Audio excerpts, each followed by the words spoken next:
لله نحمده ونستعينه ونستغفره ونعوذ بالله من شرور أنفسنا ومن سيئات أعمالنا.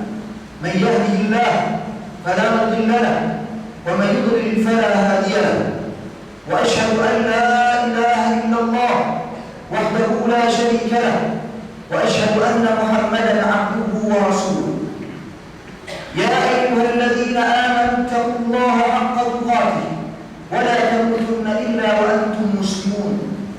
يا أيها الناس اتقوا ربكم الذي خلقكم من نفس واحدة وخلق منها زوجها وبث منهما رجالا كثيرا ونساء واتقوا الله الذي تساءلون به والأرحام إن الله كان عليكم رقيبا. يا أيها الذين آمنوا اتقوا الله وقولوا قولا سديدا يصلح لكم أعمالكم ويغفر لكم ذنوبكم ومن يطع الله ورسوله فقد فاز فوزا عظيما. أما بعد فإن أصدق الحديث كتاب الله وخير الهدي هدي محمد صلى الله عليه وسلم وشر الأمور محدثاتها وكل محدثة بدعة وكل بدعة ضلالة وكل ضلالة في النار أو كما قال صلى الله عليه وسلم. Sidang jemaat yang dikasihi dan dirahmati Allah Subhanahu wa taala sekalian, mari sama-sama kita bertakwa kepada Allah Azza wa Jalla dengan sebenar-benar takwa. Sebagaimana ayat yang telah saya bacakan sebentar tadi, ya ayyuhalladzina amanu taqullaha haqqa tuqatih.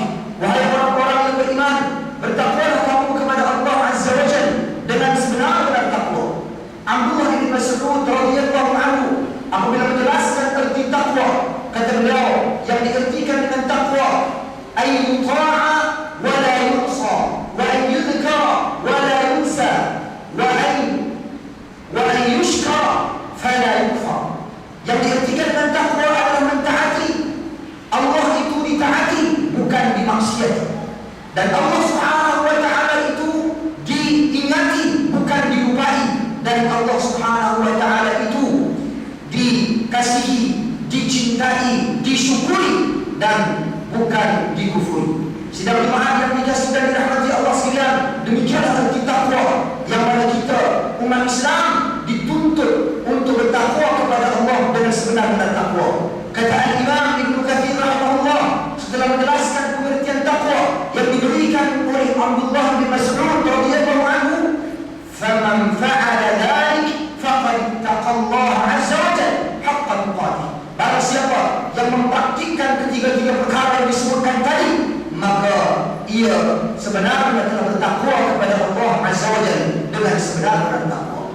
Sidang jemaat yang dikasihi dan dirahmati Allah sekalian, dalam merealisasikan takwa tidak lain dan tidak bukan Islam menuntut agar umatnya saling nasihati. Kerana itu kita mendapati Nabi sallallahu alaihi wasallam pernah bersabda dalam satu hadis yang diriwayatkan oleh Tamim Ad-Dari radhiyallahu anhu, kata Nabi sallallahu alaihi wasallam, ad-dinun nasiha, agama itu adalah nasihat. Para sahabat radhiyallahu anhum ajma'in bertanya kepada Nabi sallallahu alaihi wasallam, apakah yang dimaksudkan liman ya Rasulullah, nasihat itu untuk siapa? Kata Nabi sallallahu alaihi wasallam, lillah wa li kitabihi wa li rasulihi wa li a'immatil muslimin wa 'ammatihim. Nasihat itu adalah untuk Allah, untuk kitabnya, untuk rasulnya, untuk pemimpin-pemimpin Islam, dan untuk manusia secara umumnya. Maka Islam akan menuntut kepada saling nasihat-nasihati. Kerana itu apabila kita melihat kemungkaran, perlu lahir di jiwa kita, perlu lahir di minda kita semangat untuk mengingkari kemungkaran tersebut berdasarkan kemampuan masing-masing, berdasarkan kudrat masing-masing. Sebagaimana kata Nabi sallallahu alaihi wasallam dalam hadis yang sahih, man ra'a minkum munkaran falyughayyirhu bi yadihi wa man lam yastati' fa bi lisanihi wa man lam yastati' fa bi qalbihi wa dzalika adhafu al-iman. Barang siapa yang melihat kemungkaran, hendaklah dia ingkarinya dengan tangannya, dan barang siapa yang tidak mampu, maka ingkarilah kemungkaran itu, ubahlah kemungkaran itu dengan menggunakan lisannya, dan barang siapa yang tidak mampu, maka ingkarilah kemungkaran tersebut dengan menggunakan hatinya. Maknanya tugas untuk mengingkari kemungkaran tidak terlepas bagi setiap individu yang bernama Muslim secara khususnya, dan bagi umat manusia secara umumnya. Bagi yang melihat kemungkaran yang berkemampuan, ingkari dengan tangannya, perbetulkan kesalahan tersebut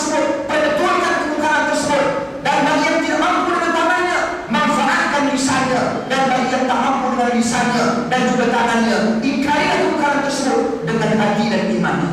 Sidang Jumaat yang dikasihkan dirahmati Allah Azza wa Jalla sekalian, berbicara tentang kemungkaran, berbicara tentang kemaksiatan pada hari ini, bagi manusia begitu bersungguh-sungguh mengingkari kemungkaran yang berlaku di sekeliling dan sekitarnya. Khutbah Jumaat pada hari ini membicarakan dan memberikan keutamaan fokus kepada apa yang disebut oleh Nabi Sallallahu Alaihi Wasallam di dalam hadis. Antara tujuan nasihat itu adalah untuk pemerintah, untuk pemimpin kaum muslimin. Sebagaimana kata Nabi di dalam hadis yang telah saya bacakan sebentar tadi, apabila para sahabat radhiyallahu anhum ajma'in bertanya kepada Nabi, untuk siapakah nasihat itu? Kata Nabi Sallallahu Alaihi Wasallam, antara wal-a'immatil muslimin adalah untuk pemimpin-pemimpin Islam. Sidang Jumaat yang dikasihkan dirahmati Allah Azza wa Jalla, pada hari ini kita melihat pemimpin-pemimpin Islam dan seluruh manusia secara umumnya, sesiapapun yang bernama manusia tidak akan bebas dan tidak akan sempurna dirinya daripada melakukan segala kesilapan dan kesalahan. Sesuai dengan sabda Nabi Sallallahu Alaihi Wasallam di dalam hadis yang diriwayatkan oleh Imam Ahmad dengan sanad yang sahih, kullu ibni adam khata' wa khairul khata'in at-tawwabun. Setiap anak Adam itu pasti melakukan kesilapan dan kesalahan, dan setiap orang yang melakukan kesilapan dan kesalahan itu, yang terbaik daripada kalangan mereka adalah orang-orang yang bertaubat kepada Allah Azza wa Jalla. Maka pemimpin juga manusia, pemimpin juga anak-anak Adam.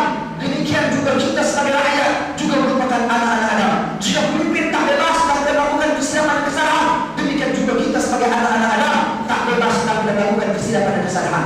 Dan demikian juga apabila pemimpin melakukan kesalahan dan kesilapan, kita bertanggung jawab mengingkari kesilapan dan kesalahan tersebut. Wajib kepada kalangan setiap individu muslim mengingkari kesilapan dan kesalahan yang dilakukan oleh pemimpin-pemimpin mereka dengan cara yang syar'i. Ya, kita menerima perintah daripada Allah untuk mengingkari kesilapan dan kesalahan. Kita menerima perintah daripada Allah Azza wa Jalla untuk memperbetulkan kesilapan dan kesalahan. Kita menerima perintah daripada Allah Azza wa Jalla untuk saling nasihati antara satu dengan yang lain, termasuk pemimpin-pemimpin daripada kalangan kaum muslimin. Jika kita menerima wasiat, perintah, syariat daripada Allah untuk menasihati pemimpin, kita juga wajib menerima syariat daripada Allah Azza wa Jalla untuk menasihati pemimpin sesuai dengan tuntutan syara'. Sidang Jumaat yang dikasih dan dirahmati Allah sekalian, saya melihat apa yang berlaku pada hari ini, satu masalah besar yang menghadapi kaum muslimin pada hari ini. Kegairahan mereka untuk menasihati pemimpin, untuk menegur pemimpin, untuk memperbetulkan kesilapan dan kesalahan pemimpin. Kadang-kadang mereka terlupa kaedah yang dituntut oleh syariat untuk memperbetulkan kesilapan dan kesalahan para pemimpin. Sidang Jumaat yang dikasih dan dirahmati Allah Azza wa Jalla sekalian, pemimpin jika melakukan kesilapan dan kesalahan bukan merupakan satu perbuatan yang dituntut oleh syara', memaki hamun, mencerca, mengumpat, memfitnah dan sebagainya. Sebaliknya tuntutan syara' sesuai dengan hadis Nabi Sallallahu Alaihi Wasallam yang diriwayatkan oleh Imam Ahmad bin Hanbal dengan sanad yang sahih. Kata Nabi Sallallahu Alaihi Wasallam, man arada an yansaha li sultan fala yubdi alaniyah wal ya'khudh bihi wal ya'khudh bi yadihi fayakhudh. Kata Nabi Sallallahu Alaihi Wasallam, barang siapa yang ingin menasihati pemimpin, maka peganglah, janganlah sama sekali dia menasihat pemimpin tersebut secara terbuka, secara terang-terangan. Sebanyak pimpinlah, peganglah tangan pemimpin tersebut, bersendirianlah dengannya, sampaikan apa yang ingin kamu sampaikan. Sekiranya dia terima, maka dia telah menerima satu kebaikan. Jika dia tidak terima, maka qad adda alladhi qad kana alladhi adda qad kana qad adda alladhi alayh. Maksudnya kalian telah menunaikan tanggung jawab yang telah Allah Subhanahu wa taala perintahkan ke atas kalian. Demikian Islam memberikan kepada kita asas untuk kita menegur dan menasihati pemimpin, bukan dengan cerca maki, bukan dengan memanfaatkan mimbar-mimbar khutbah, bukan dengan memanfaatkan masjid dan surau sebagai tempat untuk kita mencaci maki antara satu dengan yang lain. Demikian indahnya mesej Islam, mesej kasih sayang, mesej perpaduan yang sewajarnya kita praktikkan dalam kehidupan sehari-hari kita. Jika kita mengambil contoh iktibar sahabat Nabi radhiyallahu anhu Usamah bin Zaid dalam hadis yang diriwayatkan oleh Imam Muslim, ketika mana Uthman bin Affan radhiyallahu anhu memerintah, seperti mana yang umat Islam mengetahui tentang sejarah terdahulu, Uthman di zaman beliau banyak berlaku permasalahan, pergolakan, pembunuhan, kekacauan, huru-hara, fitnah dan sebagainya. Allah Subhanahu wa taala takdirkan dengan sikap dan kelembutan Utsman bin Affan radhiyallahu anhu menyebabkan golongan-golongan munafiqun, menyebabkan golongan-golongan khawarij, menyebabkan golongan-golongan Syiah mengambil kesempatan di atas kelembutan Utsman bin Affan. Maka pada ketika itu tersebarlah berita di luar di seluruh tanah Arab bahawa Utsman itu korupsi. Tersebar di seluruh tanah Arab bahawa Utsman itu merupakan pemimpin yang nepotism, pemimpin yang bersifat dengan sifat terorisme, pemimpin yang makan harta rakyatnya, pemimpin yang tidak mentadbir negara dengan baik. Sedangkan semua ini merupakan fitnah-fitnah yang dituduhkan ke atas Utsman bin Affan kerana pihak-pihak tertentu gilakan kuasa dan pangkat. Maka sidang Jumat yang dikasihi dirahmati Allah Subhanahu wa taala sekalian, Usamah bin Zaid radhiyallahu anhu merupakan cucu angkat kepada Nabi sallallahu alaihi wasallam. Hasil dari perkawinan Zaid bin Harithah dengan Ummu Aiman. Maka Usamah bin Zaid, orang yang dikasihi Nabi, yang dicintai Nabi, diminta oleh rakyat untuk menasihati dan menegur Utsman bin Affan. Sidang Jumat yang dikasihi dan dirahmati Allah sekalian, Usamah apabila diminta oleh rakyat untuk menegur Utsman, memperbetulkan Utsman, kononnya Utsman melakukan kesilapan kesalahan, apa kata Usamah bin Zaid radhiyallahu anhu? Atarawni alla ukallimahu illa usmi'ukum biha. Atarawni alla ukallimahu illa usmi'ukum biha. Adakah kalian menyangka, adakah kalian menganggap bahawa aku tidak akan menasihati Utsman melainkan aku menceritakan kepada kalian apa yang telah kusampaikan kepada Utsman. Wallahi laqad kallamtuhu ada baini wa bainah. Demi Allah, aku telah bercakap kepada Utsman, aku telah menegur Utsman, aku telah menyampaikan wasiat kepada Utsman. Dan sesungguhnya ia merupakan antara aku dengan Utsman. Lihat, demikian sikap cucu angkat Nabi. Orang yang Nabi sallallahu alaihi wasallam sayangi bukan mencari popular, bukan mencari populariti, bukan memberikan pendapat dan pandangan untuk tujuan popular, bukan memberi pendapat dan pandangan untuk tujuan pangkat dan kuasa, bukan memberi pendapat dan pandangan untuk dipuji. Ini orang yang alim, ini orang yang baik, ini orang yang ikhlas. Tidak, demikian bukan merupakan sifat para sahabat radhiyallahu anhum ajma'in. Demikian Usamah bin Zaid betapa ikhlas dalam menasihati, betapa ikhlas dalam memberikan teguran. Demikian kata beliau, bukan merupakan syarat untuk memberikan teguran itu perlu kita sebarkan, perlu kita perluaskan. Kerana setiap manusia ada egonya, setiap manusia ada marwah dirinya, setiap manusia ada pribadi-pribadi yang berbeza. Jika kita sebagai ibu dan bapa, jika kita sebagai guru, jika kita sebagai pemimpin syarikat-syarikat, jika kita sebagai pemimpin di pejabat-pejabat, office-office dan sebagainya, kita tidak rela sekiranya kaki tangan kita mengkritik kita secara terbuka. Demikian pemimpin yang memerintah puluhan juta rakyat di bawahnya, jika demikian pemimpin ratusan ribu rakyat di bawahnya, jika kita sebagai ahli keluarga, jika kita sebagai bapa dalam sebuah keluarga memiliki 6 orang anak, tak sanggup dikritik secara terbuka di hadapan ahli keluarga yang lain, bagaimana pula dengan sifat pemimpin kita, sifat dan perasaan pemimpin kita? Maka sidang Jumat yang dikasihi dan dirahmati Allah, apa yang saya sampaikan ini bukan berarti kita meninggalkan kewajiban untuk mengingkari kemungkaran. Tidak, kewajiban mengingkari kemungkaran adalah tugas dan tanggung jawab bersama. Cuma saya menuntut diri saya dan kita semua yang berada di dalam masjid ini pada hari ini untuk menginsafi, bermuhasabah diri kita. Adakah kita mengingkari kemungkaran, kesilapan, kesalahan pemimpin kita yang dilakukan pemimpin kita sesuai dengan tuntutan syariat, sesuai dengan perintah Allah Azza wa Jalla, sesuai dengan perintah Rasulullah sallallahu alaihi wasallam.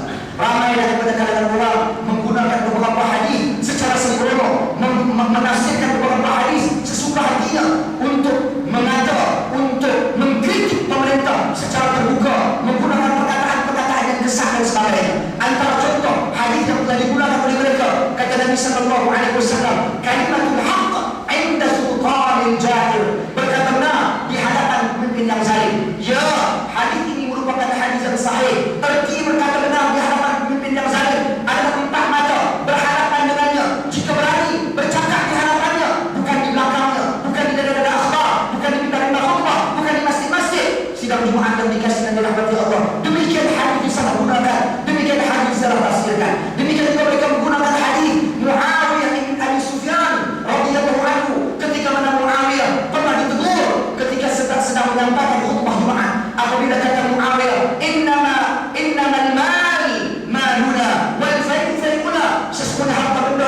adalah milik kerajaan, milik kami, milik pemimpin, dan juga harta rampasan perang itu juga merupakan milik kami, milik pemimpin. Baru seorang daripada kalangan yang menghadiri salat Jumaat pada hari tersebut menegur Muawiyah bin Abi Sufyan secara berhadapan, secara langsung. Hadis ini dijadikan, riwayat ini dijadikan oleh pihak-pihak tertentu untuk mengkritik pemerintah secara langsung. Sidang Jumaat yang dikasihi dan dirahmati Allah, sila cermati riwayat ini. Orang yang menegur Muawiyah, dia menegur secara berhadapan. Ya, jika berlaku kesalahan pada kesalahan, tegur secara berhadapan. Jangan setelah pemimpin pulang, di belakang pemimpin kita kritik, kita tegur. Itu bukan menegur secara berhadapan. Itu merupakan kaedah yang digunakan oleh golongan-golongan yang digelar dalam sejarah Islam, golongan-golongan Khawarij, golongan-golongan Syiah, golongan-golongan Mu'tazilah, golongan-golongan Qadariyah, Jabriyah dan sebagainya. Mereka merupakan golongan-golongan yang menafsir dan menyelewengkan hadis Nabi sallallahu alaihi wasallam sesuka hati minum nafsu mereka. Sidang Jumaat yang dikasihi dan dirahmati Allah Subhanahu wa taala sekalian. Maka mari sama-sama kita mengingkari kemungkaran. Mari sama-sama kita mengingkari segala bentuk kezaliman. Mari sama-sama kita menasihati pemimpin-pemimpin kita sesuai dengan tuntutan syara, dan pada masa yang sama kaedah untuk kita menegur, menasihati pemimpin-pemimpin kita hendaklah sesuai dengan tuntutan syara, sesuai dengan ajaran Islam, sesuai dengan petunjuk Nabi sallallahu alaihi wasallam. Sesungguhnya petunjuk Nabi sallallahu alaihi wasallam pasti memberikan kebaikan kepada kita sekiranya kita mengikuti dan mencontohinya. Sesuai dengan sabda Nabi sallallahu alaihi wasallam, taraktukum 'ala al-bayda lailuha kanahariha la yazighu 'anha ba'di illa halik. Aku meninggalkan kepada kamu, aku meninggalkan kalian semua dalam keadaan yang terang benderang, malamnya seperti siangnya. Tidak ada berpaling seseorang pun daripada ajaranku ini, peganganku ini, jalanku ini, melainkan dia akan hancur dan musnah. Demikian sunnah Rasulullah sallallahu alaihi wasallam. Jangan kita menyangka khutbah pada hari ini bertujuan untuk melarang ataupun membiarkan kezaliman berlaku, membiarkan kesalahan dan kesilapan berlaku. Tidak, khutbah pada hari ini mesejnya perpaduan, mesejnya kembali kepada petunjuk Islam, mesejnya kembali kepada sunnah Rasul sallallahu alaihi wasallam dalam menegur dan menasihati pemimpin. Sidang Jumaat yang dikasihi dan dirahmati Allah azza wa jalla, demikian petunjuk Rasul sallallahu alaihi wasallam, demikian sunnah Rasul sallallahu alaihi wasallam. Sebagaimana Nabi sallallahu alaihi wasallam pernah melukis beberapa garisan yang panjang, yang lurus. Kemudian Nabi sallallahu alaihi wasallam melukis kiri dan kanannya cabang-cabang. Kemudian Nabi sallallahu alaihi wasallam bersabda, membaca firman Allah azza wa jalla dalam Al-Quran, wa anna hadha sirati mustaqima fattabi'uhu wa la tattabi'us subul fatafarraqu bikum an sabili. Dan inilah jalan yang lurus, itu kata Nabi sallallahu alaihi wasallam, jalan yang lurus, jalanku yang lurus. Dan ini jalan cabang kiri dan kanan adalah syaitan. Janganlah kamu memilih jalan kiri dan kanan ini, kerana ia akan membawa kalian kepada perpecahan. Maka demi perpaduan, mesej perpaduan, mesej penyatuan akidah umat Islam, maka bila kita bercakap tentang akidah, kita juga bercakap tentang ibadah, kita juga bercakap tentang akhlak. Maka bila kita menyuruh manusia kepada akidah Islam, maka kita juga menyuruh manusia kepada ibadah Islam dan juga kepada akhlak Islam. Akhlak Islam dalam menasihati pemimpin sangat jelas, seperti mana yang dijelaskan oleh Nabi sallallahu alaihi wasallam dan para sahabat radhiyallahu anhum ajma'in dalam hadis-hadis yang telah saya bacakan tadi. Maka mari sama-sama kita bermuhasabah. Wallahu a'lam. Amin amin ya muhibbat dhalimin wa bidna min ta'atika ajma'in wa tub 'alaina wa 'alal muslimin waghfir dhanba man yaqulu astaghfirullahal azim astaghfirullah.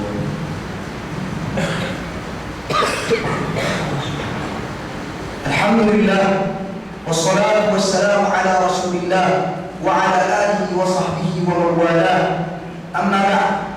Sidang Jumaat yang dikasihi dan dirahmati Allah azza wa jalla sekalian. Khutbah yang pertama sebentar tadi kita menyentuh tentang nasihat, tentang kaedah menegur pemimpin, kewajiban mengingkari segala bentuk kemungkaran. Adapun kali ini saya akan menyentuh perkara yang tafsiran kezaliman. Perkataan zalim pada hari ini tampal sesuka hati manusia, diletakkan sesuka hati manusia, bahkan kadang-kadang bukan pada tempat.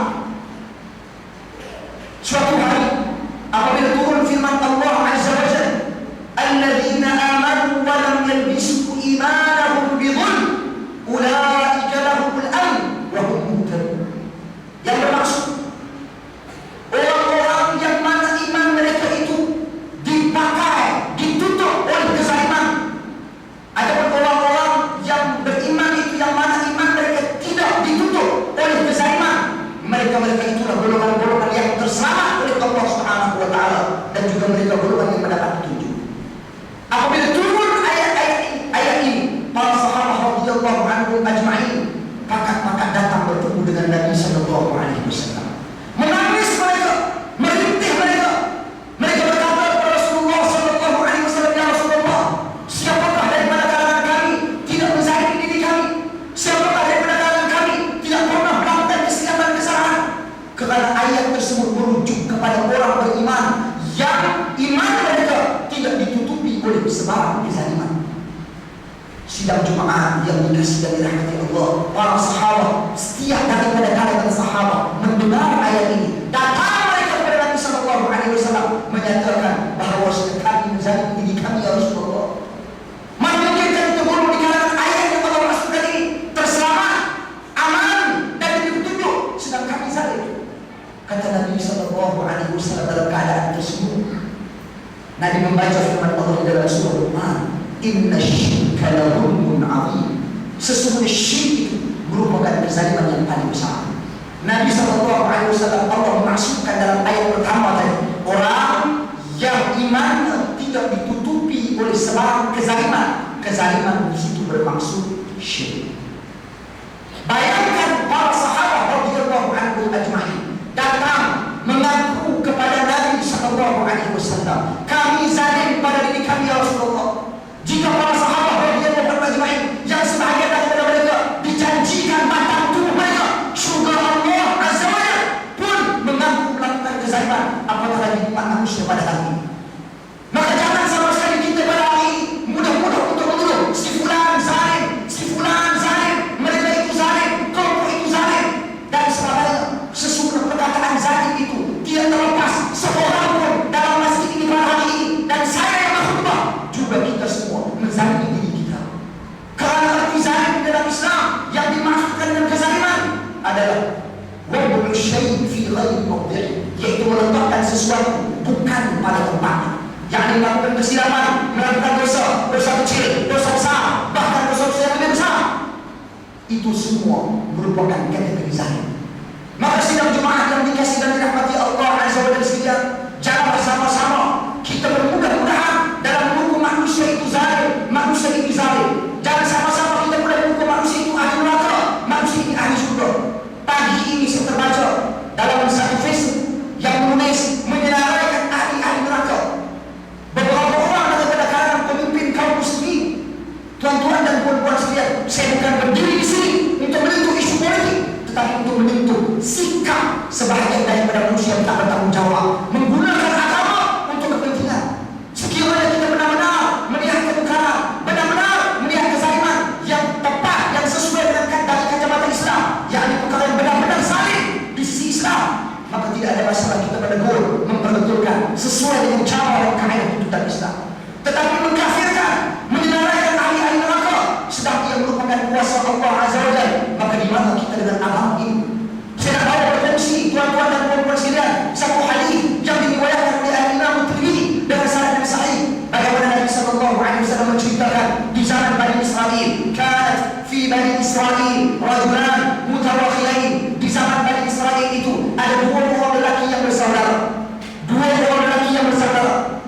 Al-awwal al-mujtahid fi al-ibadah. Lelaki yang pertama kuat buat ibadah. Wal-akhar mudhib. Lelaki yang kedua kuat buat dosa. Wa kana al-mujtahid fi al-ibadah yara akhahu al-mudhib yadhib. Dan sesungguhnya lelaki yang kuat buat ibadah ini tiap-tiap hari dia melihat saudaranya buat dosa. Maka tiap-tiap hari dia berkata, aksir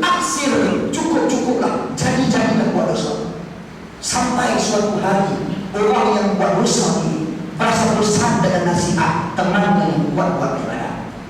Maka dia berkata kepada temannya, "Khalili wa Rabbi, a'udzu alayya raqiba." Biarkan aku dengan Tuhanku, agar engkau memutuskan untuk menyimak segala amalan perbuatanku.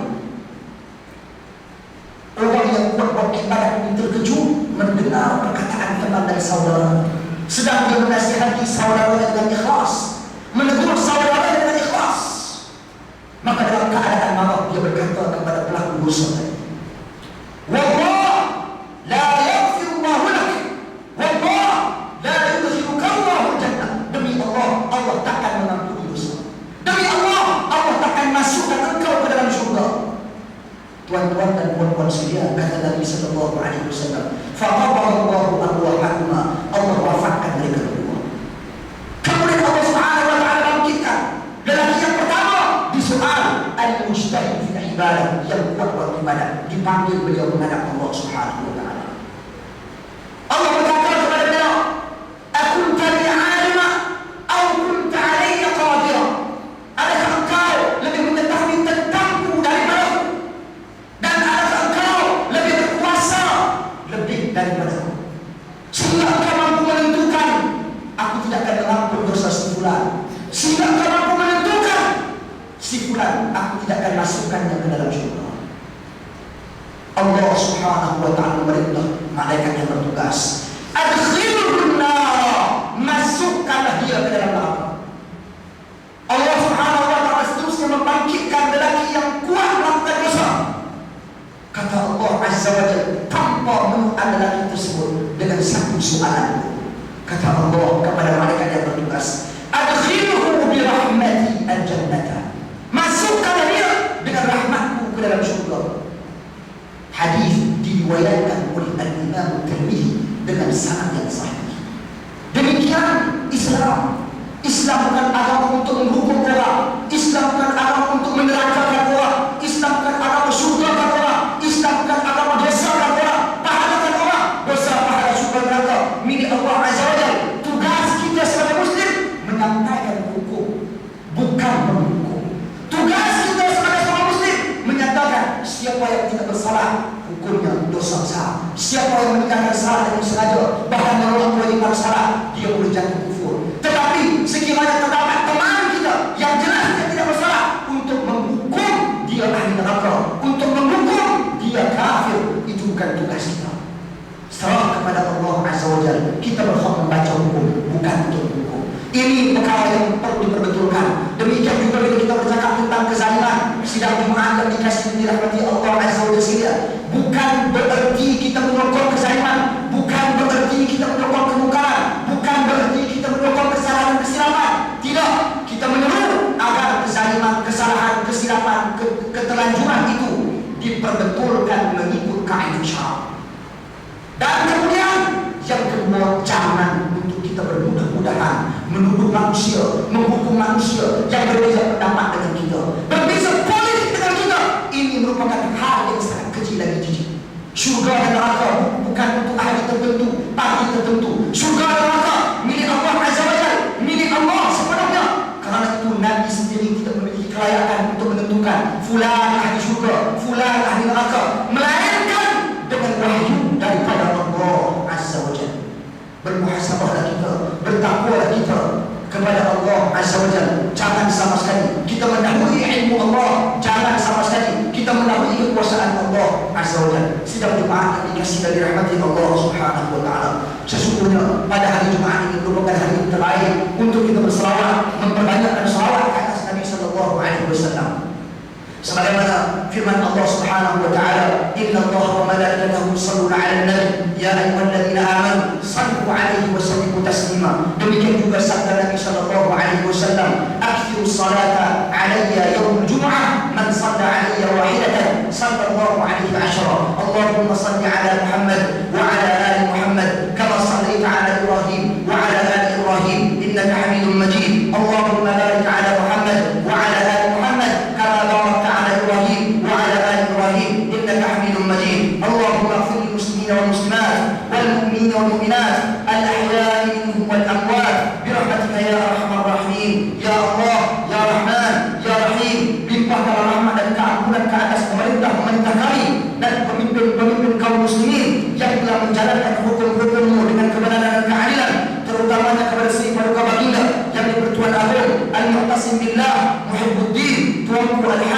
Abdul Halim Muhammad Shah Ibn Al-Marhum Sultan Bandi Shah, dan tuan yang